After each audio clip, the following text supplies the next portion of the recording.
Yes, you look great, Ercan. That's a little pain to set up, but once you're set up, Well, thank you Yeah, for like I was having me. saying, I worked with Ercan for a few years. He's a good dude. I even was working with him. I think before, weren't we having a back and forth when you were a shop steward and I was a shop steward? I don't remember. If it, Right. yeah. When you were a business agent, Oh, and okay. before I was regional, when I was reaching out to you about all the issues going on in fleet, Okay. Yeah. which the So he's unlimited been a amount of real issues pain at in the this point. ass, and if you elect him to be business agent, he can go be a pain in the ass to the company. Yeah, that's the instead plan. of instead of the so. But yeah, so I don't know if you want to do it like we've been having everybody do a quick introduction on themselves, like you could do. Okay, so been in the company for about 11 years now. Uh, about 10 of it in fleet. I had a year of meter reading when I first joined. That's how I got into the company. I've been a shop steward since 2016. Uh, became a regional in 20, was it 22 or 23 now? It's been about 2 years. So yeah, 2 years as regional. So it's 23. Um, and been part of the grievance committee, been part of Northern Shop Committee. Um, we established Fleet Shop. You know, that was a interesting process to get that started. Something that fleet management resisted I highly, remember but we were able to set everybody that told up. you weren't going to be able to get it done. Right. Oh, Joe said this will take years to get something like this going, but luckily we had the support Yeah, that was pretty cool. from the department. A lot of the fleet guys. So, The main issue you, that we launched that fleet shop with was to try and get shifts and schedules issues resolved for all the fleet department, and so far it's going good. all right. Uh, um, but yeah, that's generally been my activity in the union, my involvement. Um, what I ended up seeing was during the Hoffman era, I ended up seeing that we were having issues where there's all kinds of cronyism and everything going on, and that's what really sparked my interest to get more involved when I started seeing that we as union members, the membership is getting ripped off, right? So ever since then, I'm like, okay, well, and I would wish every union member had this mindset. We all need to be involved and take part in this process. We need to do something about this because the union is only as strong as its members, right? Whether you're a shop steward, you're a regular dues paying member, officer, all of us need to be involved. Yeah. And to me, that's what our goal is. At least that's how I'm viewing it right now with our slate in this election is about us being able to finally fix our union. So you're going to be, if you're elected a business agent, um, in charge of all the actual shop stewards and the region officers too. Um, are you going to be able to make yourself available to what is it, like nearly 200 people at this point? I mean, as it is right now as a regional officer, I'm interacting with not only all the shop stewards in my region, but shop stewards of other regions as well. So, um, yeah, that's part of the job. That's what it is. And I want to make myself available for any questions, advice, or whatever is needed to help the shop stewards. My plan is to empower the shop stewards. You know, this isn't just a business agent gets in and he's supposed to be the only one fighting at these hearings and everything like that. This is about empowering all of us to have that ability, right? And then this is something you had brought up, Brian, about where we might be able to have regional officers take part in scheduling grievance hearings, right? Yeah. So you would Um, want to empower the region officers to actually demand hearings from the company on the grievances so that instead of it waiting until the business agent can get to it, yeah, now you have 12 people who are actively saying, okay, we want to be heard on this, Almost, we want to be heard on this? almost like having 12 business agents, Okay. right? In a way. Um, there's also been talk about, I mean, we've all discussed this, where maybe we do need to add more business agents.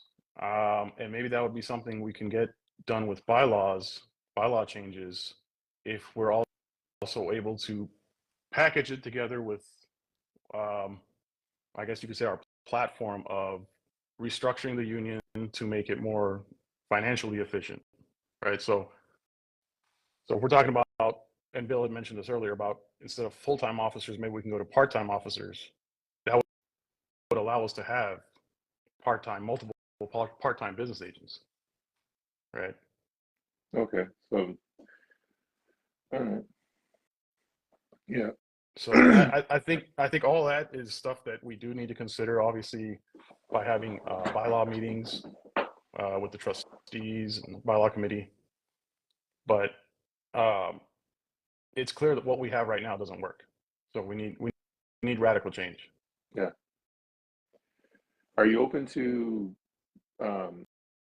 sharing your calendar on the union website? Yeah, of course.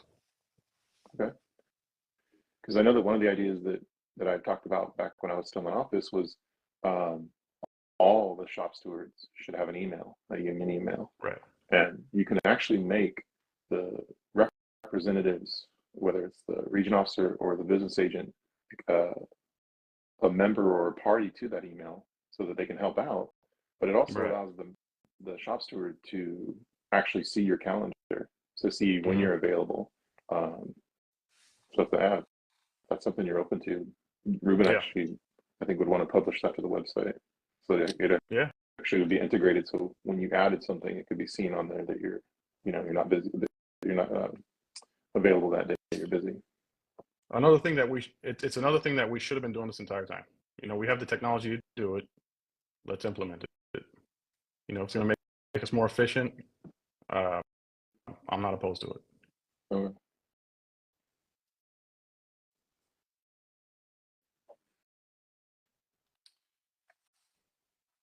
I missed quite a bit of this earlier.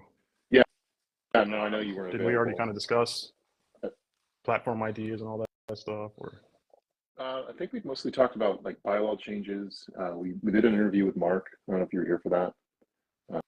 I caught a little bit of it, but I had playing in the background, so I wasn't able to hear everything fully what's going on. Yeah.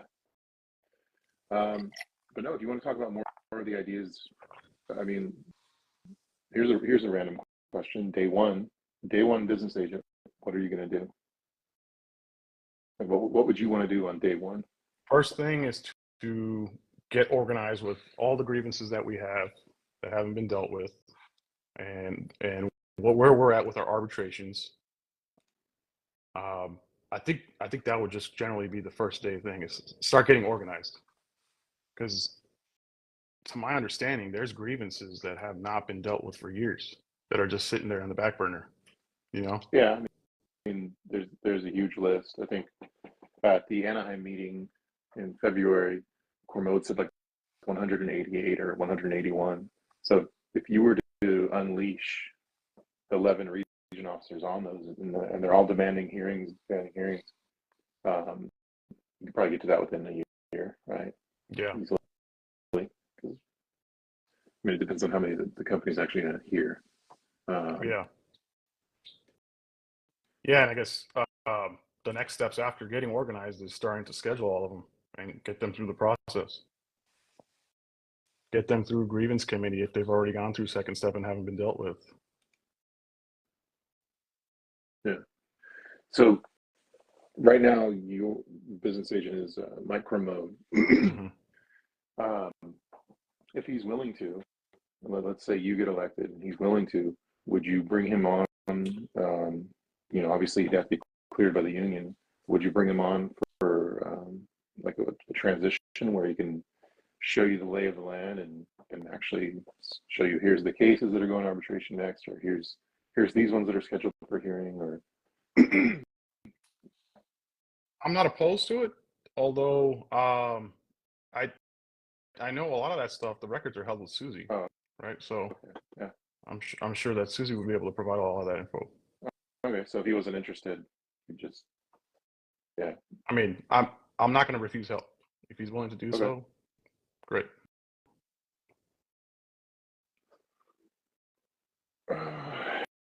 Like I said, I didn't really have any questions prepared. Is there something you wanted to tell the membership? Because we keep going like to 20 people and then down and then back to 20 people. Right. But I don't know if you guys can see this as moderators, but these videos get like over 3,000 views. So I don't know if people are jumping in, watching a little bit and leaving. But I mean, you have a chance right now to talk to a bunch of members who may or may not have already voted. So I don't know if there's some ideas you wanted to share. I know a lot of the ideas you and I talk about. Yeah. Yeah. It's kind of included in the just generally everything you do. So Yeah, I mean, a lot of the stuff if there's something that needs to be said, we're saying it on the Facebook. We're making posts, we're commenting, we're letting members know. I think right now, one of the things, if we're to steer the conversation to a discussion about negotiations and the contract, I think there's a lot of fear out there with what's going on recently, right? Um, and this is on a micro and the macro level, with the NLRB issue, and which seems to be starting to get resolved now, but also with our contract being, it was expired, and then they did another extension. But the fact that it's been drawn out for this long, here we are in the officer election time period now, and we still don't have a contract. Something that should have been settled on October 1st of last year. so I Bill, know it can be overwhelming, and this is not something that our membership, our company, or our employees are used to. We haven't gone on strike, right? Really, it's not something we do every 3 years, every contract negotiation. Last I heard, it was 20 years ago we had a 1-day strike, and maybe at that time that was enough. So I can see why membership is afraid to do something like that, but it's one of those things where if we don't show the company we're serious now, what else are we willing to put up with down the line? The company's going to see that. They're testing us. They want to see if we're strong enough to stick to our guns on this one. And if we just let it go and we go with a yes vote and settle for scraps, because the contract, every TA has been getting worse and worse. And if we settle for scraps now, the company has no reason to respect us and ever offer us anything worthwhile ever again. It's one of those things where we might have to do a little bit of temporary pain for long-term gain. That's how I'm looking at it. so if this And so passes, if this passes, and let's say you are elected, are you open to creating like essentially a giant repository of contract proposals that can just be like handed over to the negotiating team, and then because I mean obviously we're still gonna have to negotiate another contract, if this passes in 4 years. So my understanding is we're building that with the contract proposals at UWA email. yeah, We've had got 300 plus proposals in there. that got thrown away. What's that? Well, that basically got thrown away. Well, the negotiations team did throw a lot of them away, but those proposals, they either still might be there, or we might need to just gauge the membership again and get those proposals back. Whatever. There's a lot of proposals that were not addressed, and they should be. If somebody's making that proposal, it's a concern out there for somebody. So that shouldn't just be, oh yeah, we don't need this, let's toss it out, right? If anything, maybe the membership needs to have a voice on that too. Maybe these need to be voted on by the membership, right? It shouldn't be just a small committee that decides what proposals get pushed forward and what don't. So I don't think that's necessarily the business agent's role, but I'm willing to help in any way I can with that. I know as a regional officer, I know I myself made something around 20 contract proposals myself, and I think maybe 1 or 2 of them showed up that they actually took serious. The boot allowance, I think, was that you? Boot allowance was one of mine, and I'm not the only one, I think, but that was definitely one of mine. Yeah. Obviously, I made the one for paid meals. We definitely need to get that one back. Uh, I had put in a proposal for adding extra holidays like Juneteenth, Cesar Chavez Day. Um, there was quite a few 20-minute breaks that I think actually made it. They did actually try and propose that one. But yeah, there was a lot that wasn't actually brought up. And my understanding is they went into the JSC meeting, the negotiations teams of all the unions, and they started picking everything apart. Like, oh, we don't need this, we don't need that. Nobody cares about this, nobody cares about that. And we went from something like, I think it was like 300 that we had, local 132, and then I think it was like 400 total with all the other locals. And they dropped it down to like, I think 75 that they actually took into the negotiation room to propose to the company. And then the company had, I think, like 25 of their own. So total 100 proposals got discussed. Yeah. That's a shame, honestly.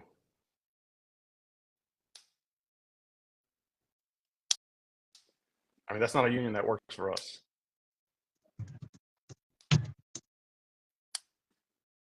Going back to your role, are you open to the idea of doing like a kind of like a Mark had talked about this earlier, like almost like a classroom kind of thing where issues that are going on in the company that you're seeing that not every shop steward is seeing, you could come and do some kind of you can kind of do some like maybe refresher training. That's kind of how Mark put it, but essentially it's like, hey, here's this issue. We've seen it pop up a few times, and like here's maybe even almost like a YouTube video or something that we can publish on the website. I mean, are you open to that kind of idea where we're talking about modernizing everything? So through the website, if we're going to do everything digital, and not solely digital, but supplementary, right? Including holding or live streaming digital membership meetings. Um, there's no reason we can't also do something like that with shop stewards training or anything else that we need to do, right? In fact, we're talking about what if we had, and others have mentioned this, but this is an older idea that's being brought up again. What if we had a local 132 app that we can all log in on and get notifications and updates right away? Any kind of vote that we need to put out to the membership can be done right there through the app, right? It's time that we start embracing that, I think. You know, why does everything have to be, oh, you have to show up to a membership meeting in person to hear something, and then it just gets spread as rumors, or even then it's not, sometimes it's not even that. It's breaking news is released by somebody that may have been in the room with the negotiating team, and they tell their buddy, and their buddy spreads it as a rumor, right? And this is happening in between the time that the negotiating team had an update and 3 days later when we're actually getting the official bulletin put on the website. You know, that kind of stuff is just I don't know why we're handicapping ourselves with all that. You know, we have the ability to do everything much faster and much more efficiently. Yeah. Yeah. So yeah, absolutely. We could do trainings online as well. Cool. So, well, is there anybody else looking to jump on? I'll jump off. I don't want to take up too much time. I know there was a couple others, right, from the other slates. They're not there anymore. Oh, I'm not sure if okay. Timothy wants to jump on. No pressure. Let's see. Bill can always come back. But yeah, if you're interested, you're always welcome. All right. Thank you, fellas. Good chatting with you. Yeah. How do I get one of those hats? Oh, you like this one? This is my make local 132 great again hat. You like this? Nice. Yeah. Yeah, let me know. We can get some made. Make the logo 132 great again. You have them. No, Billy. You have merch. You have merch Yeah, on our we got- website. How about this one? Has this been shown off yet? There you go. Look at that. QR codes and everything. See if you can scan through it right now. Yeah, Mark, thank you. I'm glad you hopped on. Yeah, next week. All right, fellas. What's a good day I'm for gonna you jump guys? off real Because quick. what do you guys think about a weekday? Um, You jumped